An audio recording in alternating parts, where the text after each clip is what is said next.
and handsome. If you're going to be critical, be fair. After the excellent Nimona early this year, can Netflix once again do it with The Monkey King, or is this a plain copycat? Here's the review roundup. Let's start with RogerEbert.com's Brian Tallarico, who wrote, "Aggressively mediocre, Netflix's The Monkey King takes no risks and offers too little humor, heart, or action to entertain all but the youngest in the family." Next is IGN's Kenneth Seward, who wrote, "Netflix's The Monkey King is an example of a potentially great film that's undone by poor pacing, uneven animation, and a truly unlikable protagonist."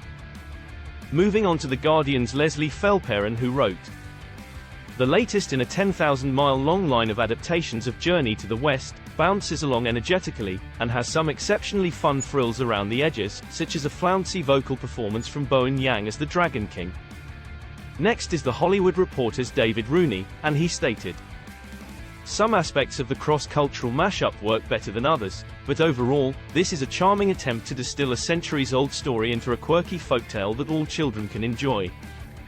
As for Alex Harrison of Screen Rant, he stated, "Visual creativity and humor are present in flashes, but whatever there is to recommend it is weighed down by a poor script that never finds the story's dramatic center. Once it loses its way, about 15 minutes into the runtime, it never really hooks us again." In the end, the film amassed a rather disappointing score of 61% from 30 reviews on Rotten Tomatoes.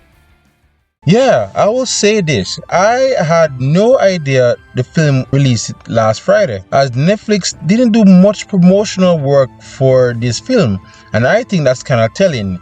You know, they didn't seem to have much confidence as they did with Nimona in this film, and with the reviews you're seeing, you can see why. Because, you know, The Journey to the West is a very old tale, a tale that has been adapted a billion times in various mediums, from games to comics to movies. So once you're doing an adaptation of such a story, you have to be special just so you can stand out. And from the early previews and trailers we saw for The Monkey King, it didn't seem it would even come close.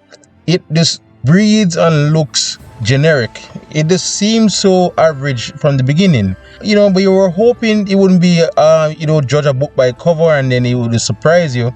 But it honestly didn't wow me in any shape or form leading up to its release, which again skipped me because Netflix chose not to really promote it. But you know, it might be fun. It still might be fun for the little ones if you have any, but for any grand tale, it doesn't seem like it's going to be that big of a deal. So maybe it's one of those Netflix skips you can do, or if you have time, I guess you can still try it out. I personally have a 3-year-old, so I might check it out for him, because it does seem to have some small flashes of brilliance somewhere. But you know, apart from that, again, it just seems it would be very forgettable in a year of already excellent animated films.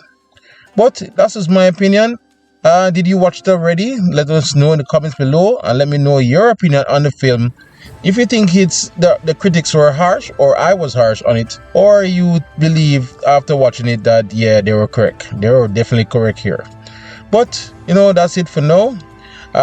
For other films such as Nimona, you can check out the review roundup just right here. And for everything else in the space of animation, you're already at the right place, Crescent Studio.